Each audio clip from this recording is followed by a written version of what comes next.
નમસ્કાર વિદ્યાર્થી મિત્રો, Galaxy school of science Vadgam આજના લેક્ચરમાં આપનું હાર્દિક સ્વાગત કરે છે। આજે આપણે લેક્ચર નંબર 6 ભણવાનું છે, જેના અંદર ટોપિક છે ધાતુ કર્મવિધિના ઉષ્માગતીય સિદ્ધાંતો। તો વિદ્યાર્થી મિત્રો, આપણે થર્મોડાયનેમિક્સની અંદર જો વાત કરીએ ઉષ્માગતિશાસ્ત્રની અંદર, તો એના અંદર કેટલાક સિદ્ધાંતો છે જે ધાતુ કર્મવિધિના સિદ્ધાંતોને સારી રીતે સમજાવે છે। તો એના અંદર જો વાત કરીએ થર્મોડાયનેમિક્સના અંદર કેટલાક મૂલ્યોની, જેમ કે ડેલ્ટા એચ ટોટલ, એના પછી જો વાત કરીએ સંતુલન અચળાંક કે, એના પછી વાત કરીએ ગિબ્સની મુક્ત ઉર્જા ડેલ્ટા જી અને કોસ્પોનેન્શિયલ E0 છે, જે પ્રક્રિયા રાસાયણિક પ્રક્રિયા જે આપમેળે એટલે સ્વયંસ્ફુરિત થાય કે કેમ એના વિશેની સાચી માહિતી આપણને પૂરી પાડે છે।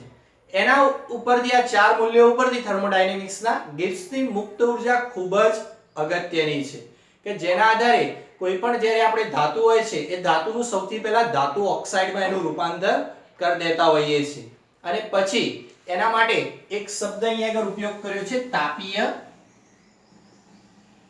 ધાતુ કર્મવિધિ।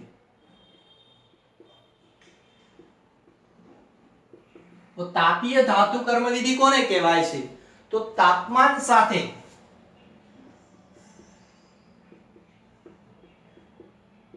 સંકળાયેલી જે ધાતુ કર્મવિધિ છે એને આપણે તાપીય ધાતુ કર્મવિધિ કહેવાય છે।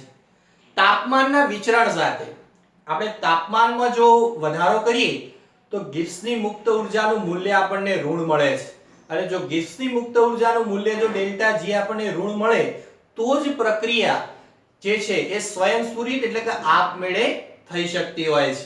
તો તાપમાનના વિચરણ સાથે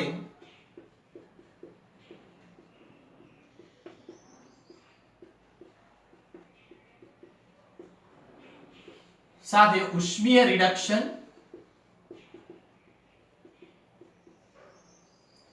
એટલે કે જે પ્રક્રિયા છે એ પ્રક્રિયા માટે ધાતુનું સૌથી પહેલા ધાતુ ઓક્સાઇડમાં રૂપાંતર કરી દઈએ છીએ, અને એ ધાતુ ઓક્સાઇડ માટે કયું યોગ્ય રિડક્શન કરતા, જેમ કે કાર્બન છે કે કાર્બન મોનોક્સાઇડ છે, કયો રિડક્શન કરતા પદાર્થ અથવા કયું તત્વ એના માટે વાપરવું કે જેથી પ્રક્રિયા આપમેળે એટલે કે સ્વયંસ્ફુરિત થાય અને ડેલ્ટા જી નું જે મૂલ્ય છે ગિબ્સની મુક્ત ઉર્જાનું મૂલ્ય એ આપણને ઋણ મળે, કે જેથી મુક્ત ઉર્જાનો જે ફેરફાર છે એ આપણને ઋણ મળે। આ માટે આપણે જે પણ કઈ પ્રક્રિયા જે છે એ પ્રક્રિયામાં તાપમાનના વિચરણ સાથે ઉષ્મીય રિડક્શન પ્રક્રિયા એટલે કે એના માટે જે ધાતુ છે એને સૌથી પહેલા ઓક્સાઇડમાં રૂપાંતરિત કરી દઈએ છીએ, અને ઓક્સાઇડમાંથી રિડક્શન કરવું ખૂબ જ સરળ હોય છે, અને એના માટે આ જે પ્રક્રિયા છે જો પ્રક્રિયાના અંદર ડેલ્ટા જી નું મૂલ્ય ઋણ મળશે તો જ પ્રક્રિયા આપમેળે એટલે કે સ્વયંસ્ફુરિત થઈ શકે છે। એના માટે જે આ ડેલ્ટા જી નું મૂલ્ય જે આપણને ઋણ મળે એના માટે આપણે બે ઘટનાઓને સમજીશું। એ બે ઘટના આપણે અહીં સમજીશું।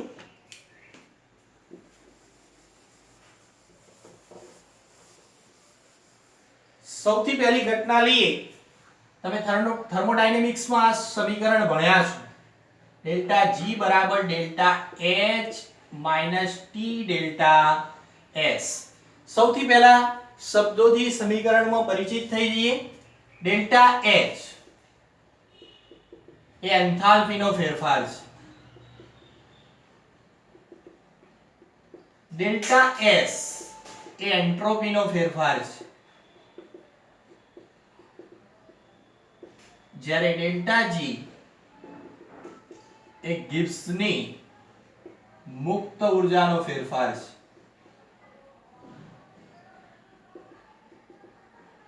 હવે જો આ સમીકરણના અંદર કોઈ પણ રાસાયણિક પ્રક્રિયા લઈએ ત્યારે એ પ્રક્રિયાના અંદર જો ડેલ્ટા જી નું મૂલ્ય આપણને જો ઋણ મળશે તો જ એ પ્રક્રિયા આપમેળે એટલે કે સ્વયંસ્ફુરિત થઈ શકશે।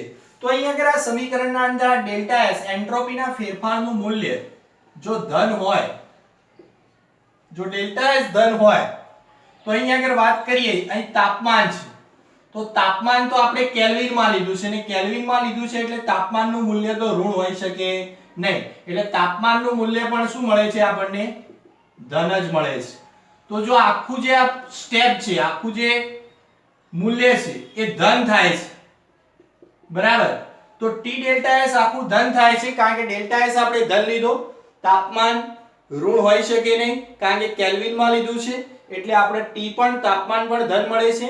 તો અહીંયા આગળ T ડેલ્ટા S આખું મૂલ્ય જો ધન મળે છે તો અહીંયા આગળ જો જોવા જઈશું તો delta H less than T delta S એટલે ડેલ્ટા H ની સાપેક્ષે જો T ડેલ્ટા S નું મૂલ્ય વધારે હશે, જો આની સાપેક્ષે આનું મૂલ્ય વધારે હશે તો આ પ્રક્રિયા જેનું મૂલ્ય વધારે હોય એના આગળનું જે ચિહ્ન હોય એ તેને ચિહ્ન લાગુ પડે છે મોટા મૂલ્યને.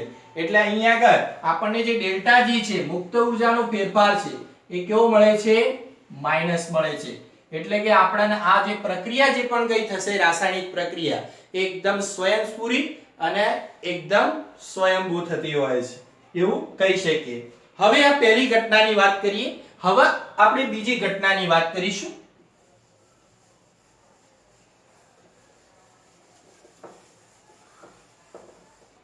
બીજી ઘટનાના અંદર જો વાત કરીએ તો આ જે પ્રક્રિયા છે બે પ્રક્રિયાની સંયુક્ત પ્રક્રિયા છે. જો વાત કરીશું તો અહીંયા આગળ સૌથી પહેલા ઓક્સાઇડમાંથી આપણને ધાતુ મળે છે અને અહીં આગળ કાર્બનમાંથી કાર્બન મોનોક્સાઇડ મળે છે. એટલે એક પ્રક્રિયા રિડક્શન છે, આ પ્રક્રિયા રિડક્શન છે અને આ પ્રક્રિયા ઓક્સિડેશન છે. આ પ્રક્રિયાની સંયુક્ત પ્રક્રિયા આપણે લખીશું MXOY plus C gives XM plus YCO. તો આ પ્રકારની પ્રક્રિયા થશે એની સંયુક્ત પ્રક્રિયા. આ ઓક્સિડેશન અને રિડક્શન પ્રક્રિયા એક સંયુક્ત છે અને એના આધારે આ બંનેનો જ્યારે આપણે સરવાળો કરીશું બંને પ્રક્રિયાનો ત્યારે આપણને જે ડેલ્ટા G જે ગિબ્સની મુક્ત ઊર્જાનું મૂલ્ય ઋણ મળે છે. એટલે આ પ્રક્રિયા પણ આપમેળે એટલે કે સ્વયંસ્ફુરિત થઈ શકશે. એના પછી જો વાત કરીશું નેક્સ્ટ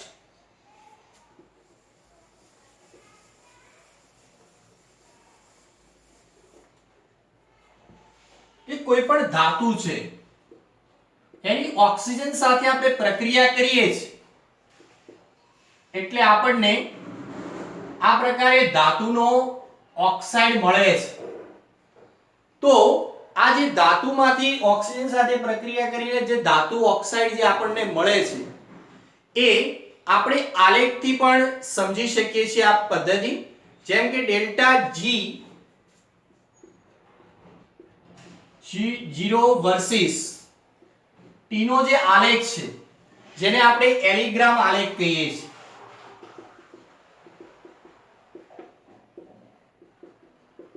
આ આલેખની અંદર આ ઓક્સિજન છે 1 મોલ લઈએ છીએ આપણે અને 1 મોલ ઓક્સિજનની જે પ્રક્રિયાના અંદર 1 મોલ ઓક્સિજન લઈએ એ દરમિયાન જે થતો મુક્ત ઊર્જાનો જે ફેરફાર છે ડેલ્ટા RG જે આપણને જુદા જુદા તબક્કાના અંદર એ ફેરફાર અલગ અલગ પ્રાપ્ત થતો હોય છે. તો અહીંયા આગળ આ ગિબ્સની જે મુક્ત ઊર્જા છે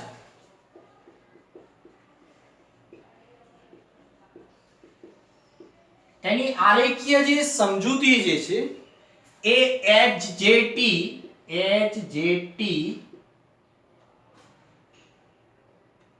એલિગ્રામ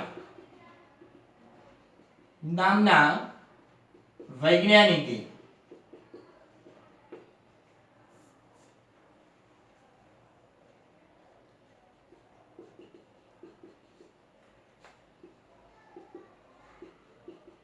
અને આ જે HJT એલિગ્રામ નામના વૈજ્ઞાનિકે ગિબ્સ ઊર્જા એટલે કે મુક્ત જે ગિબ્સની મુક્ત ઊર્જાની જે આ માહિતી જે છે ડેલ્ટા જેમાં આપણે 1 મોલ ઓક્સિજન માટે કેટલી મુક્ત ઊર્જાનો જે ફેરફાર પ્રાપ્ત થાય છે ગિબ્સની એ આપણને આલેખના આધારે એની સમજૂતી પ્રાપ્ત થાય છે. આ એલિગ્રામ આલેખના આધારે આપણને કયો રિડક્શન કરતા એના માટે યોગ્ય ધાતુ ઓક્સાઇડ સાથે કયો રિડક્શન કરતા વાપરવો એના માટેની પણ સચોટ માહિતી આ એલિગ્રામ આલેખના આધારે આપણને પ્રાપ્ત થતી હોય છે. એના પછી જો વાત કરીશું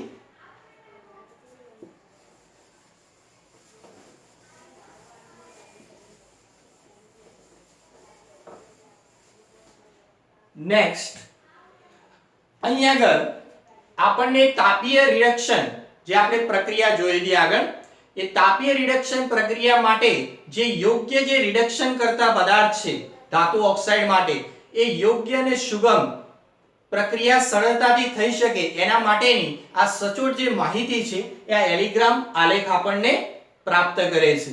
એના પછી એક પ્રક્રિયા જોઈશું આપણે,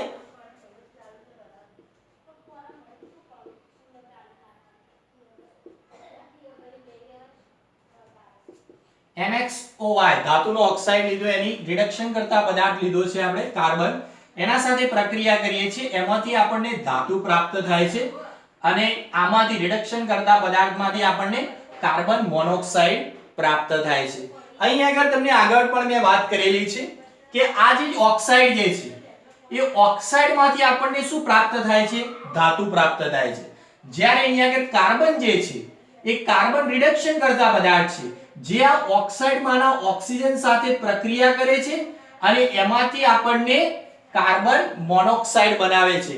એટલે અહીં આગળ જે રિડક્શન છે, બરાબર, આ ધાતુ ઓક્સાઇડ જે છે એનું આપણને રિડક્શન થાય છે અને રિડક્શન કરતા પદાર્થનું ઓક્સિડેશન થતું હોય છે.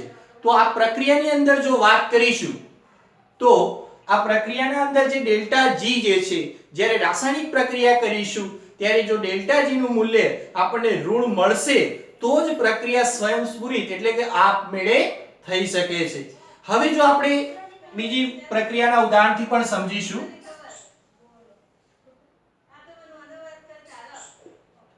MXO XM plus 1/2 O2. હવે આ પ્રક્રિયા માટે પ્રક્રિયા લીધી છે આપણે ધાતુ ઓક્સાઇડની, અને એના અંદર જે મુક્ત ઉર્જાનો ફેરફાર આપણે લખવો હોય તો આ રીતે લખી શકીએ, ડેલ્ટા RG બ્રેકેટમાં લખીશું, શેમાં? પ્રક્રિયકમાંથી નિપજ, એટલે પ્રક્રિયક છે MXO, એમાંથી આપણને શું મળે છે? નિપજ XM. બરાબર. તો આપણે આ રીતે મુક્ત ઉર્જાનો ફેરફાર, એટલે આ મુક્ત ઉર્જાનો ફેરફાર કેવી રીતે થયો કે પ્રક્રિયકમાંથી આપણને જ્યારે નિપજ પ્રાપ્ત થાય છે એ દરમિયાન આ શું છે? મુક્ત ઉર્જાનો ફેરફાર ડેલ્ટા RG છે. આ પ્રક્રિયક પહેલા લખીશું, નિપજ પછી લખીશું. હવે આ તો ઓક્સિડેશન કરતા પદાર્થ થયો. હવે ઓક્સિડેશન કરતા પદાર્થ સાથે રિડક્શન કરતા પદાર્થ તો લેવો પડશે, ત્યારે જ રાસાયણિક પ્રક્રિયા થશે. તો આપણે લઈએ કાર્બન લઈશું.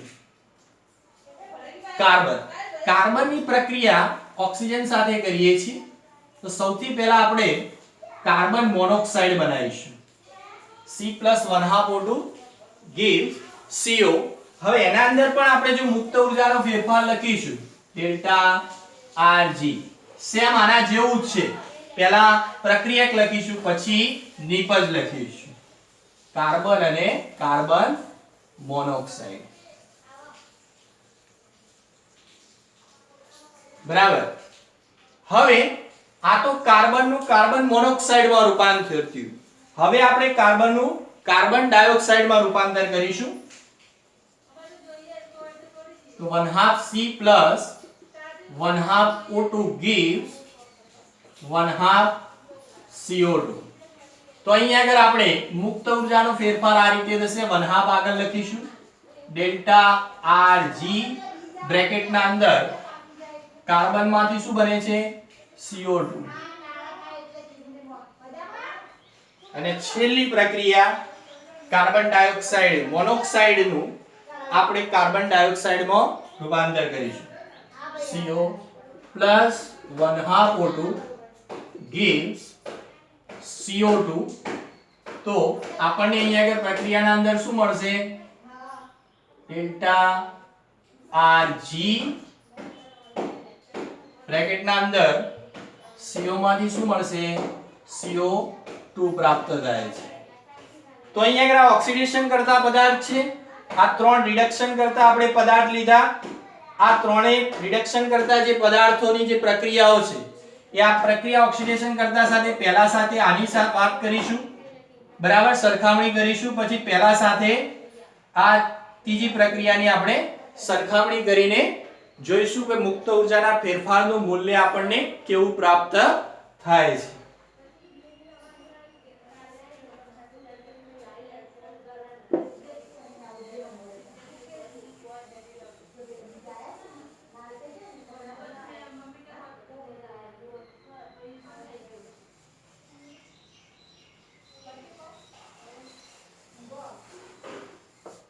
ચલો, આ ઓક્સાઇડયુક્ત પ્રક્રિયા છે, એની આપણે રિડક્શન કરતા તરીકે આ પ્રક્રિયા લઈએ છીએ. બંને પ્રક્રિયાને સરખાઈશું તો આપણને શું પ્રાપ્ત થાય છે? MXO+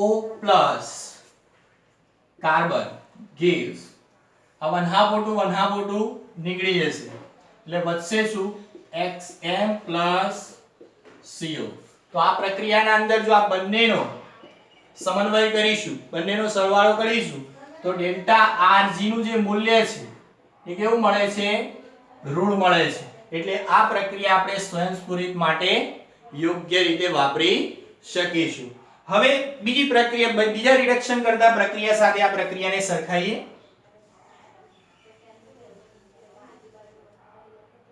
CO પ્લસ 1/2 તો આપણને શું મળે છે? કાર્બન ડાયોક્સાઇડ મળે છે.